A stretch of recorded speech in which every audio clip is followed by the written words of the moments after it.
The cast of Fantastic Four were being interviewed about their upcoming movie, and apparently they were asked some pretty offensive questions by an Atlanta radio personality, I should say. All right, so this is Steven Rickson. He's from Rock 100.5. And first thing that he wanted to know was how two characters are supposed to play brother and sister, but one of them's white and one of them's black. How does that work out? Take a look. You're gonna wait till then, get along the way. Well, from what I understand, you're brother and sister. Yeah. Yes. Am I missing something? No. Because the obvious question Is what, that we're brother and sister? yeah, but you're white and you're black.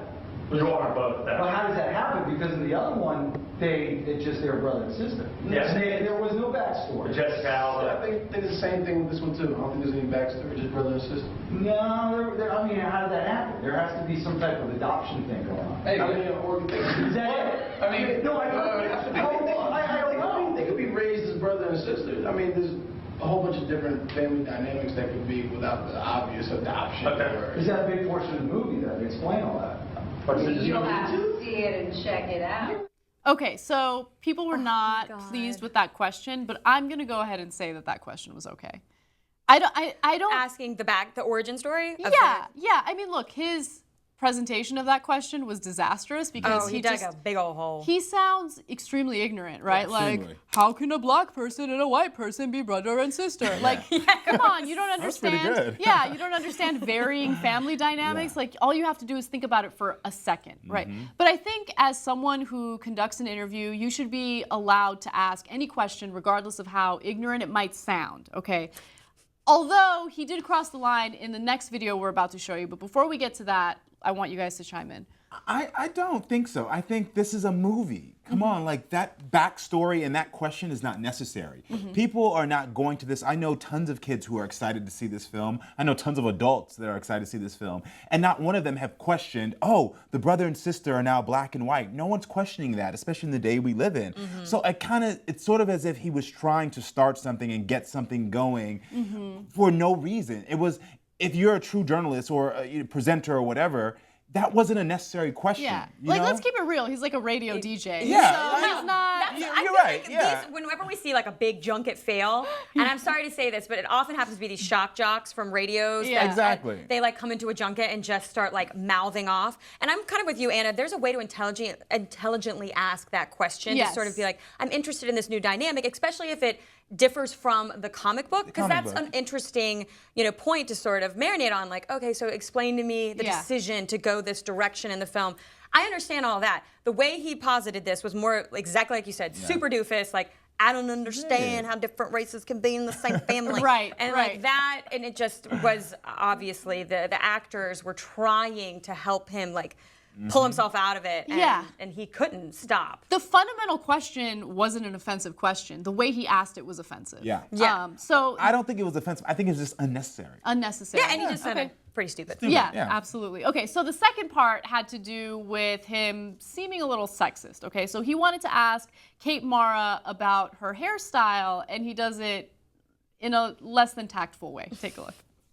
You're way hot. Why'd you cut the hair?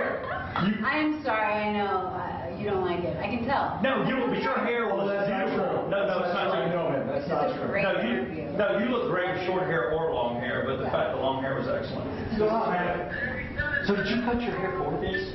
I cut my hair for the movie I just did. Just did? Yeah. What's in the movie? What would you cut your hair for? They asked me to. I'm an actress. I have to be a comedian. Will you guys stay in this? That's the other question. Will there be a second and a third, and will this? Because I just hate when. Yeah, they already have the next one that's already announced. If we make it. So this could be a 3 or 4 movie run for you guys. We hope so. Yeah. And you're going to grow your hair back out. I promise it'll. And yours, Billy. Is that weirding me out that he's doing that? It's creeping me out. Which part? The haircut. I mean. I'm a toe guy. Your toes are fine. Wow. All right, guys. Thank you so much for wrapping this up. Thank you guys for coming out today. Okay. Yep. I'm a toe guy. Spiraled into indecency. Yes. I want him to cut his ponytail. That's what I was saying. I was like, I'm offended by your busted ponytail. Yeah, that ponytail. How are you trying to talk to her about her very chic pixie cut? Exactly. Yeah. Give me a break. Like the whole thing is, it's it really upsets me when Southerners do things like this. If these guys are from Atlanta, I'm like, damn it, y'all, Exactly. get it together. And obviously these two dudes didn't do a lot of research, didn't really know what to ask. Right. And I will say that they said in the article that this was like they walk out. I mean, these actors really endured a lot and actually did not walk out. They tried to be accommodating to the dipshittery that was going down. Yeah, they made it seem like the actors stormed out of the room, They really but they didn't.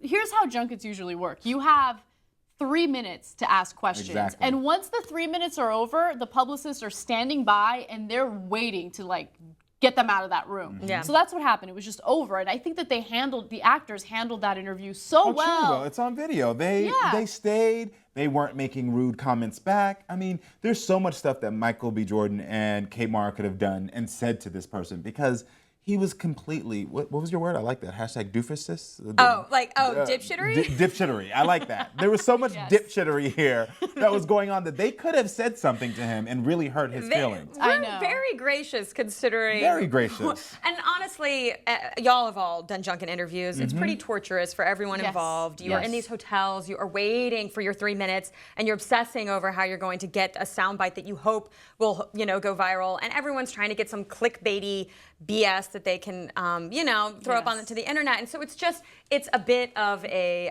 spin cycle for everyone involved, and it gets really tiresome. But then you see stuff like this, and you're just like, oh, why? I know. And I love how the interview immediately devolved into, you're hot. Like, what? I know, What you're happened? hot. I like your long hair, though. And I like your toes. I mean, I want to give these guys the benefit of the doubt that they're just like, they got like nervous and weird. I mean, they basically were acting like 12-year-olds, but I'm like, if this is what you do for a living, you need to slow your roll and take some classes. Or you could have said they went in there with that plan of like, we need a soundbite, we need people to talk about us. Right. We need something explosive. So let's piss them off. Let's be They provocateur. tried to make this more explosive than it was in this article even. Like the way they wrote about it, I was like, these actors did not, this was not a Robert Downey Jr. full-on walkout like kind of situation. They just were like, you're dumb. Yeah.